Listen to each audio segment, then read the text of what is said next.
চলা কাঁধে ধরা খেলিতে খেলিতে সুবল সকাল বাদল দেখে মনে পড়ে গেল রাধা বদনে রাধা আর প্রাণের প্রেম ভালো লাগলো না রাধা সাগর সুবল মধুমন্দারীকে সঙ্গে করে এলেন রাধা রানীর মুক্ত তীরে শেখর দাস বৈষ্ণব সাধু জানিয়ে দিলেন হে গোবিন্দ তোমার বদন দেখে মনে হইতেছে তুমি রাধা বদন দর্শনে রাধা কুণ্ডের তীরে এসেছ যদি রাধা বদন দর্শনে প্রাপ্ত অভিলাষ থাকে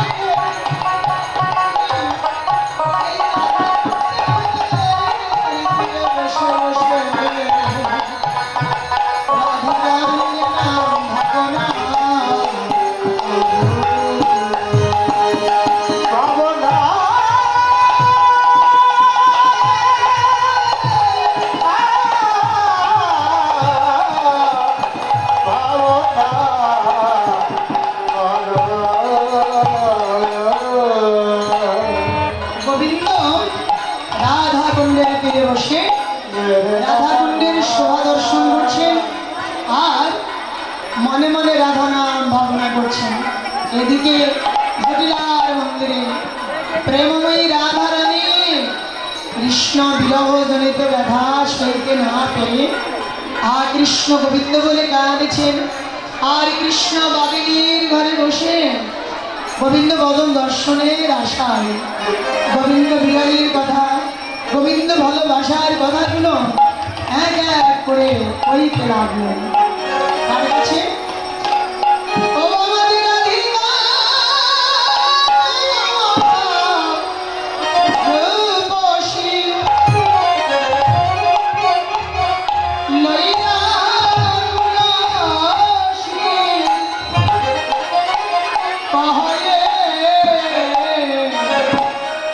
মধুর কথা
একবারে যা তুলসী জেগে আয় রে। বল্লভ আমার সুখে আছে না।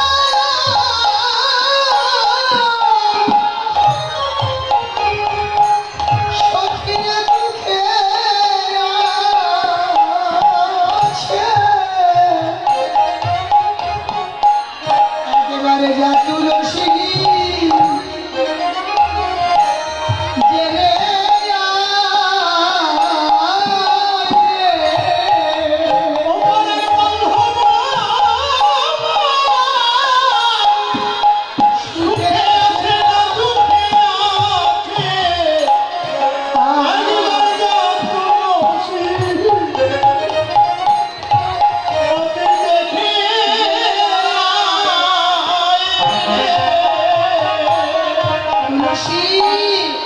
আমার মন বলছে পরাণ বল্লভ আমার সুখে নাই রে। পরাণ বল্লভ আমার সুখে নাই রে। তুলসী বুঝি বল্লভ আমার সুখে নাই রে। সখী রে বুঝি বল্লভ আমার সুখে নাই রে। নইলে রাধা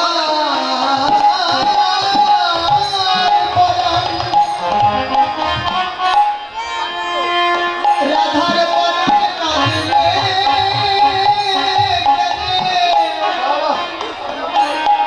সখী রে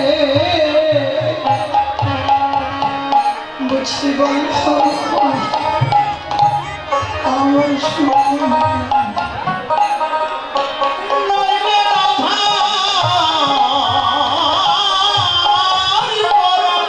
আরাধে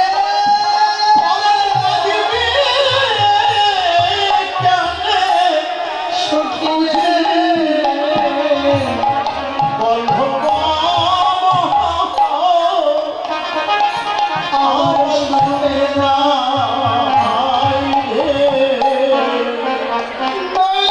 সুখে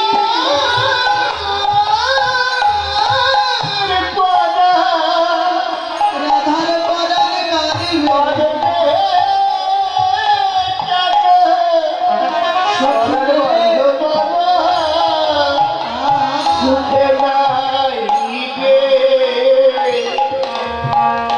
রাধে তোর পরাণ বল্লভ গোবিন্দ সুখে নয় সে কথা তুই কি করে জানলি?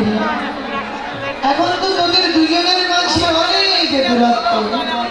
তুই রইলি কৃষ্ণবাদিনীর মন্দিরে আর তোর বল্লভ রয়েছে সেই গোচারণের মাঠে।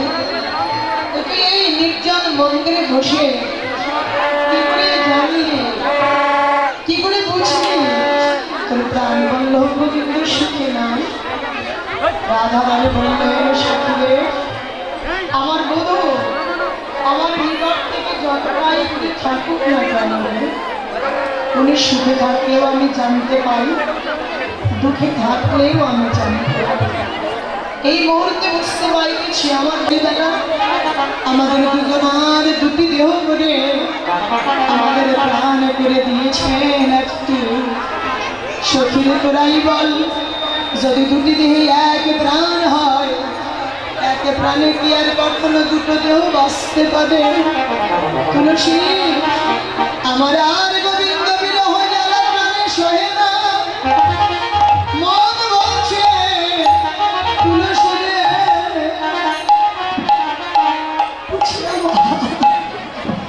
গোবিন্দ বিরহে প্রাণ জানো। তাই তোমার কাছে কোনোদিন তো কিছু চাইনি রে, তাই একটি নিবেদন রাখি তোরাই আমায় একবার এনে খাবি।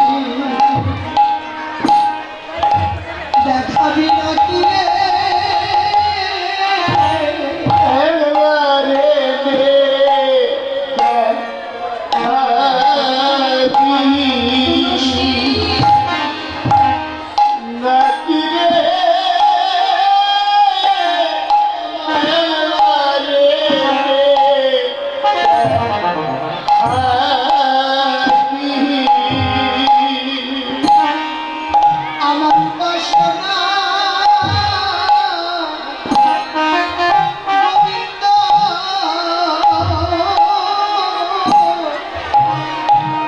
বদন পেলে করে দেখাবি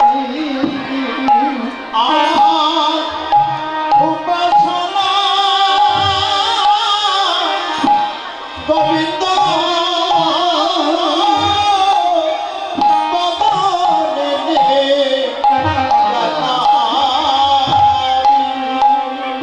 সখী রে আমার ভালোবাসা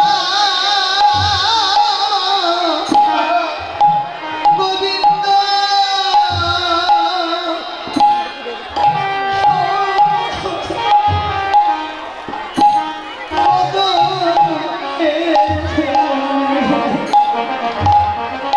তোরা দেখা আমার ভালোবাসা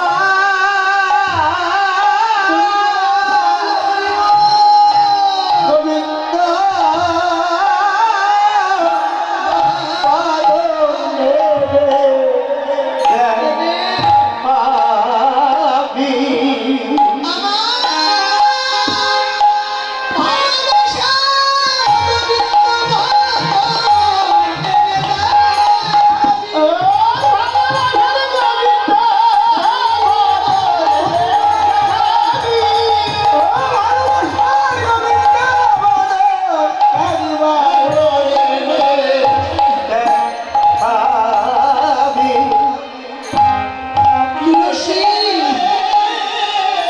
যদি একটিবারের জন্য তোরা আমায় গোবিন্দ বদনে দেখাতে পারিস, যদি আমায় গোবিন্দ সঙ্গে মিলিয়ে দিতে পারিস তুলসী, আমি তার বিনিময়ে কি করবো জানিস রে? আমি তোদের ওই চরণে দাসী হব।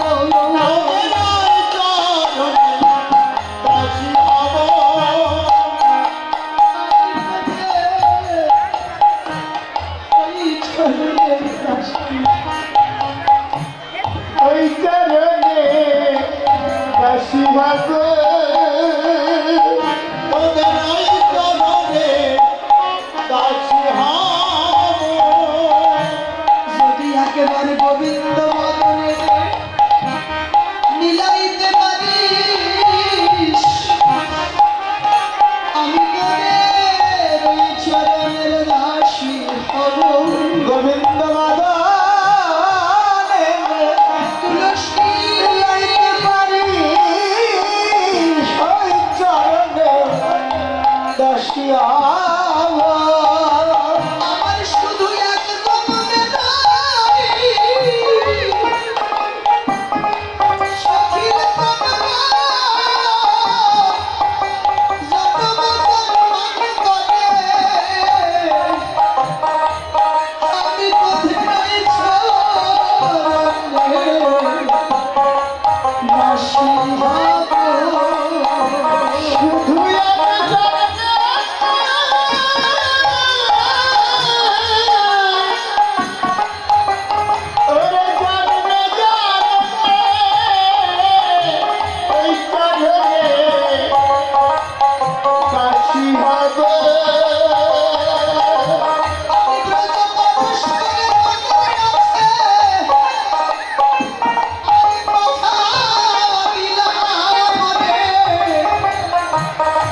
কাছে গিয়ে বলবি, তবে কি করে বলবি জানিস? কিভাবে বলবি? ওদের সময় বুঝিয়া সরস হইয়া মিলাইয়া করুণা।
গোবিন্দ বিরহের কথা না জানা পর্যন্ত আমার বিরহের কথা একেবারেই বলিস না।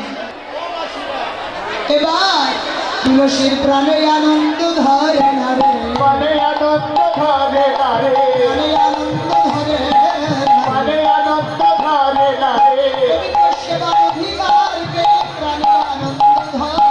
ওরে গোবিন্দ সেবার অধিকার পেয়ে প্রাণে আনন্দ ধরে না রে। আমার আধারে যখন দয়া হলো, দয়া হলো, ঘরে যখন দয়া হলো, রে যখন দয়া হলো, গোবিন্দের দয়া হবেই হবে, রাধার যখন দয়া ওরে গোবিন্দের দয়া হবে হবে, রাধারানী যখন দয়া হলো। একজন পেলে দুজন মিলে, একজন পেলে দুজন মিলে, ব্রজে একজন পেলে দুজন মিলে, দুজন মিলে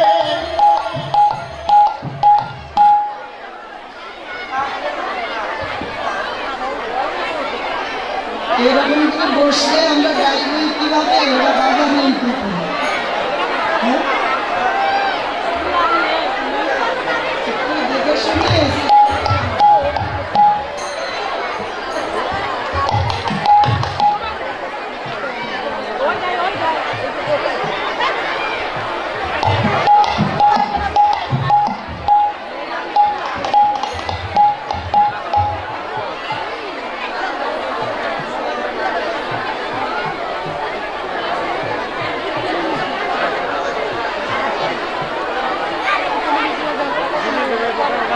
হ্যাঁ?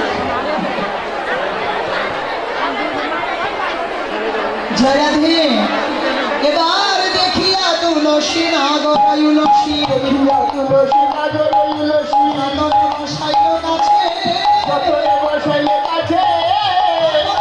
মহিলা সকলে ওরে আগরে তুমি কহিয়া সকলি, গমন বুঝে রাইলে গমন বুঝে, আমার প্রেম মোহিত। ঘুরিয়ে নিয়ে বসে বইত। তুলসী, তবে একা একা এসেছিস নাকি তুই এলি আমার প্রেম মোহিত?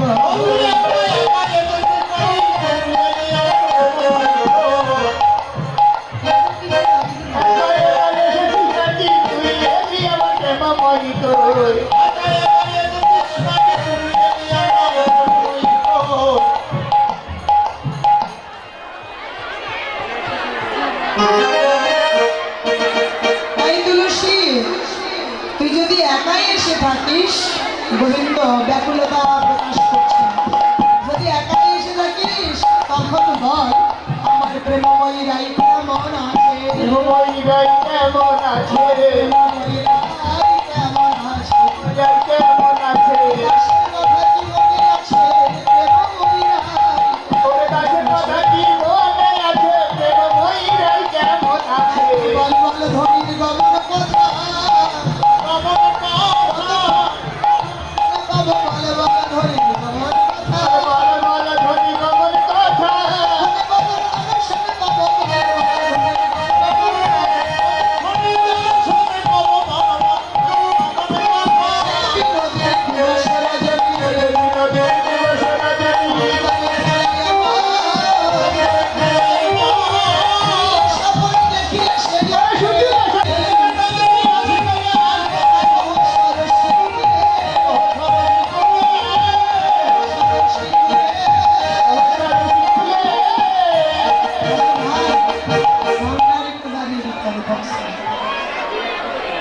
বললে তো শুনবে না, জেগে গেছে সবাই। এই যে ও মামা শিখিটি মনিরা, বক্তের সামনে থেকে একটু সরে দাঁড়াতে হবে, সাউন্ড ঢুকে গেছে তো। হে গোবিন্দ, রাধা কুণ্ডের দিয়েছে কথা,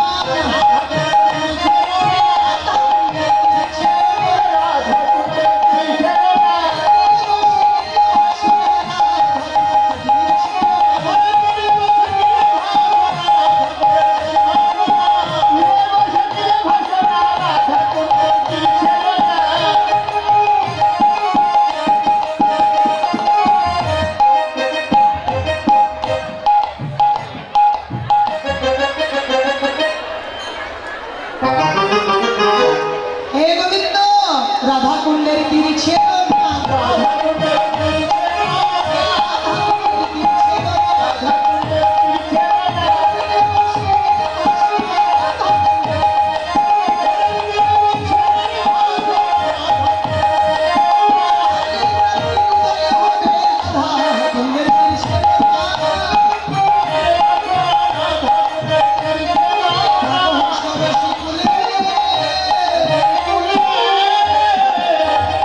গোবিন্দ এবার ধৈর্য ধরে রাধা মদন ভাবনা করতে লাগলেন। ওই সুযোগে তুলসী রাধারানীর পাঠিয়ে দেওয়া চম্পক ফুলের মালা গোবিন্দ কণ্ঠে পরিয়ে দিলেন, কর্পূর মিশ্রিত তাম্বর গোবিন্দের সেবা দিলেন, দিয়ে রাধারানী কেমন আছে কথাগুলো একে একে গোবিন্দের কাছে কইতে লাগলেন। এদিকে রাধারানীর কি অবস্থা, তুলসীকে কাননে পাঠিয়ে অন্তরে গোবিন্দ বিরহ জ্বালা আরো দ্বিগুণ বেড়ে গেল। একবারে ললিতার কণ্ঠ, একবার বিশাখার কণ্ঠ, জড়াই ধরে ব্যাকুলা হয়ে কাঁদছেন আর বললেন, ললিতা রে, তুলসীকে পাঠিয়ে দিলাম শ্যাম দর্শনে, এখন মন বলছে সখী রে তুলসী ভিড়ে আর আসতে পারবে, তুলসী ভিড়ে আসতে পারবে, তুলসী গোবিন্দ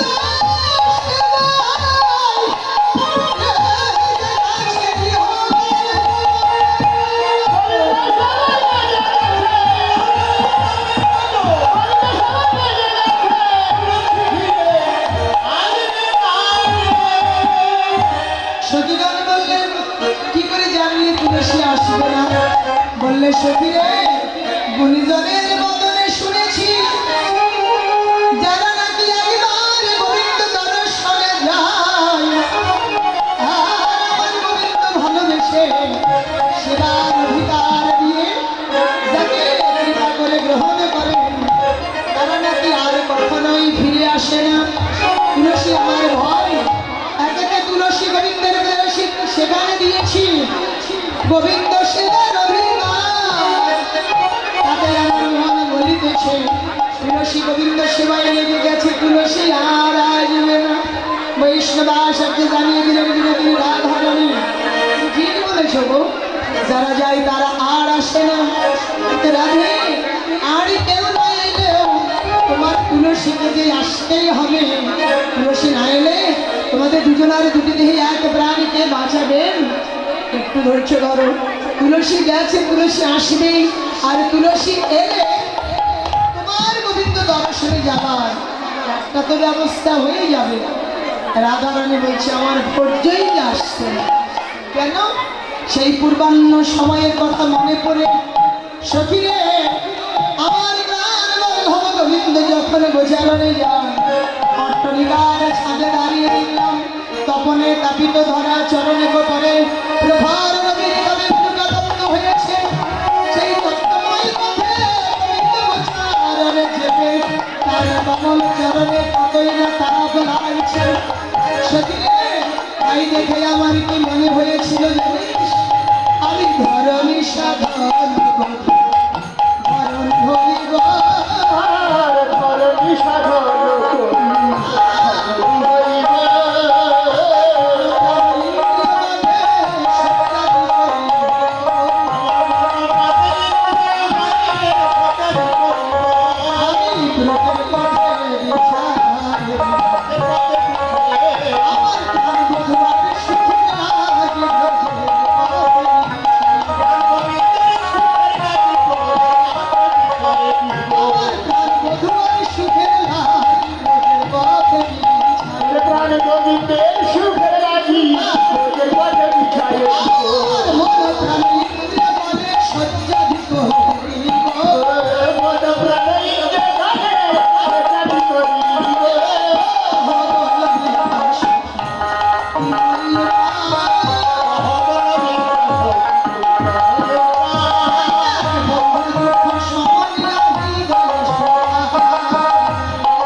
ইচ্ছে জেগেছিল আমি মুনির সুতের পুতের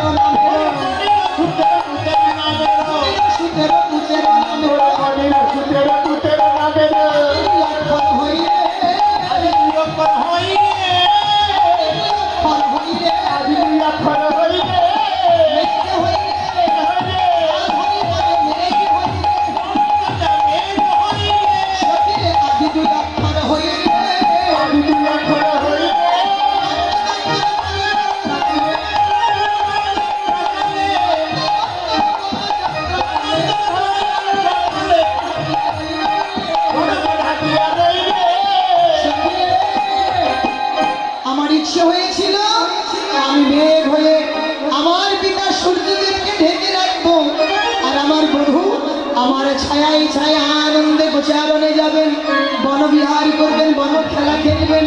আমার বধুর অঙ্গে কোনোই কাজ লাগতে দেব না। সখী শুধু তাই নয়, আমার আরো কি ইচ্ছে জেগেছিল জানিস? আমার মায়ের আমি এত কত বালুকা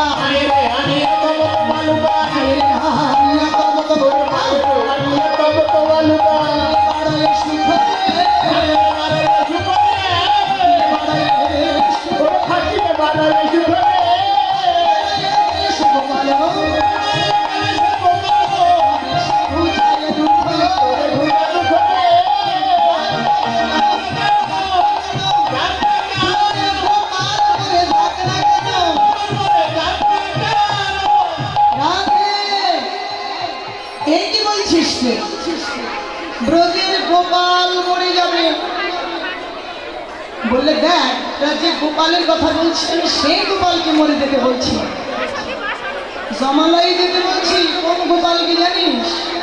আরে মা যশোদার নারীয়া গোপালকে নয়, ওই গরু পালগুলোকে। কারণ ওই গোধেগুলো গোপালগুলো গরু পাল যদি না থাকতো তাহলে কার আমার গোবিন্দের গোষ্ঠী যেতে হতো বল? ওই ধেনুগুলো আসে বলে আমার গোবিন্দকে এত কষ্ট করে প্রতিদিন বনচারণে যেতে হয়। বলে তা নয় ভাবলি, কিন্তু বিনোদিনী রে, এই ধেনুগুলো গোপাল যদি সব জমালয়ে যায়, বিনোদিনী আমার মা যশোদা দুগ্ধ পাবে কোথায় বল? যে গাভী বৎস থেকে মা দুগ্ধ পায়, ক্ষীরসার নবনী প্রস্তুত করে আমার গোবিন্দের সেবা দেয়, যে ক্ষীরসার ছানা মাখনে খেয়ে আমার গোবিন্দের প্রাণ রক্ষা হয়। সেই ধেনু যদি জমালয়ে যায়, মা দুগ্ধ পাবে কোথায় আর গোবিন্দের প্রাণ রক্ষা পাবে কি করে? না না, এটা তোর বাবাটা উচিত হয় না।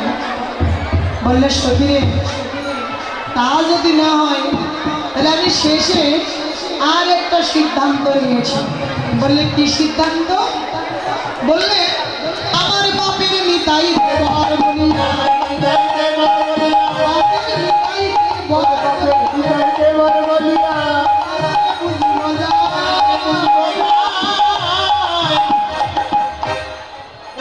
বললে সখীরে, আমি মনে মনে স্থির করেছি আমার বাপের নিতাই দেবর বলিয়া কার নামে বুঝিব যায়। অর্থ আমার বাবার নিতা মানে সূর্যদেবের কাছে আমি বর চাইব।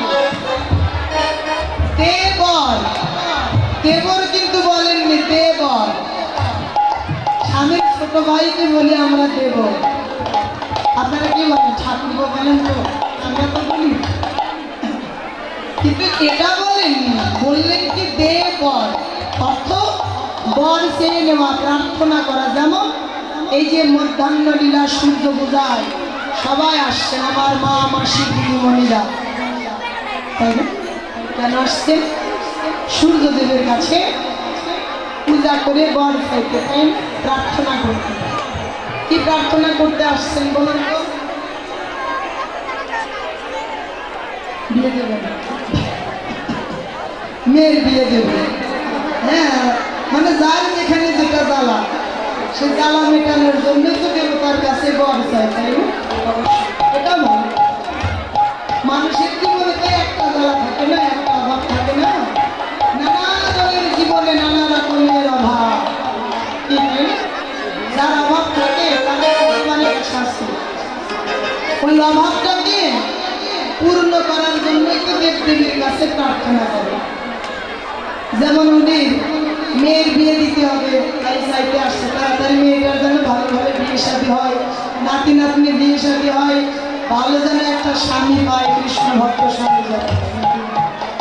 হ্যাঁ, কেউ আসে আমার স্বামী যেন কৃষ্ণ ভক্ত হয়, তাই না?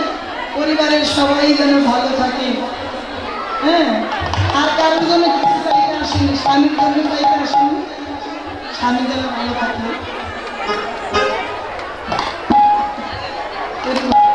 এই আপনারা তো কিছু বলছেন না, আপনারা কার জন্য আসছেন? স্বামীর মঙ্গলের নিয়ে। শুধু স্বামীর জন্য আর কারোর জন্য না? ও বাবা, ভালো তো। আসলে আপনারা কোন স্বামীর জন্য আসছেন এ কথা মনে বলার পরে বললেন। আগে কিন্তু বলছিলেন যে এই স্বামীর জন্য, তাই না? জগৎ স্বামীর জন্য। ওই স্বামীকে বেশি ভালোবাসেন, ওই স্বামীকে নয়। বেশি কাকে বাসেন বলুন? কাকে বেশি ভালোবাসেন? জগৎ স্বামী পরমপতি গোবিন্দকে নাকি এই পতিকে? কোনটাকে? হ্যাঁ, বাবা বলি হারি কথা। মানে এই স্বামীকে যত বেশি ভালোবাসা যাবে ওই স্বামী তত বেশি করে কাছে আসবে। এই স্বামীকে ভালো না বাসলে জগৎ স্বামী তাকে কোনোদিন দেখা দেবে না, ধরা দেবে না। এই স্বামীর মাঝেই জগৎ স্বামী পরমপতি গোবিন্দকে খুঁজে পাওয়া যায়, যেটা জয়দেব আর পদ্মাবতীর জীবনে দেখা দিয়েছে। হ্যাঁ, তো সবাই এই স্বামীকে শ্রদ্ধা করবেন, ভালোবাসবেন, যত্ন করবেন। টিভির সিরিয়াল নিয়ে বসে থাকবেন যে রান্না করে রেখেছি এখন নিয়ে খাও, এটা দেরি করেন না। এটার সংখ্যা কিন্তু এখন বেড়ে গেছে। হ্যাঁ, তাই না? আমার অনেক দাদা ভাইরা অভিযোগ কিন্তু করে, দিদিমণি কিছু বলবেন, ঘরের বৌমারা যা হয়ে গেছে, রান্নাটা কষ্ট করে দিতে হয় তাই করে, বাচ্চাকে আমাদের নিয়ে করতে হয়। দয়া করে এই অভিযোগটা যেন আমাদের মাঝে না আসে। সবাই আগে স্বামীর সেবা করবেন, পুত্রের সেবা করবেন, পরিবারের শ্বশুর শাশুড়ি যারা আছেন, স্বজন প্রিয়জন, আগে তাদের যত্ন করবেন, তারপর আর যা কিছু ধর্মকর্ম আছে করবেন। কিন্তু তাদেরকে বাদ দিয়ে কোনো ধর্মকর্ম কিন্তু হয় না। সতী নারী পতিব্রতা রমণীগণের আগে হলো পতি সেবা, পুত্র সেবা, শ্বশুর শাশুড়ির সেবা, পরিবার পরিজনের সেবা, তারপর আর যত বলা নাকি। আমি ছোট মানুষ তো ভুলে আরো ক্ষমা পরিবার। তো এবার রানী বলছেন, সখীরে, আমি শেষ পর্যন্ত একটা সিদ্ধান্ত নিয়েছি কি, আমার বাবার মিতা মানে সূর্যদেবের কাছে আমি বর চাইব। কিসের বর চাইব? আমার বল্লভ যেন সুখে থাকে,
এই কথোপকথন হতেই কৃষ্ণগুঞ্জে হার লইয়া তুলসী হরিষ হইয়া পূরিত গমনে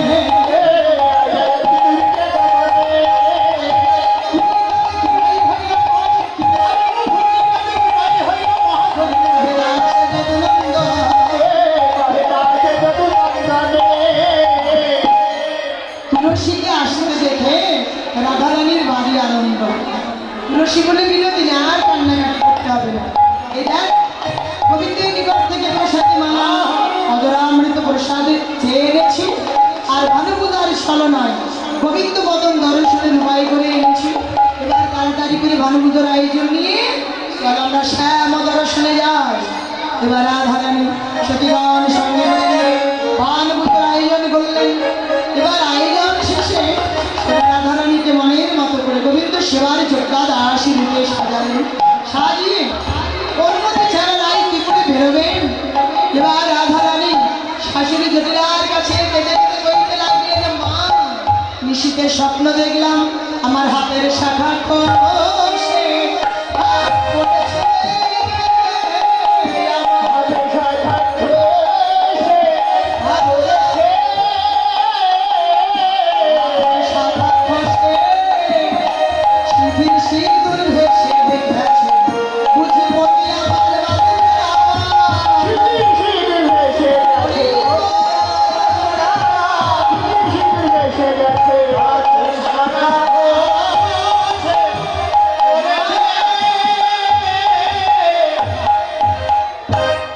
রাধারানী বলছে, মা, তুমি কান্নাকাটি করো না, যতই অমঙ্গল দেখি না কেন আমার পতির মঙ্গল হবে, অশুভ ঘুচে যাবে যদি আমরা বনে গিয়ে সূর্যদেবের পূজা দিতে পারি।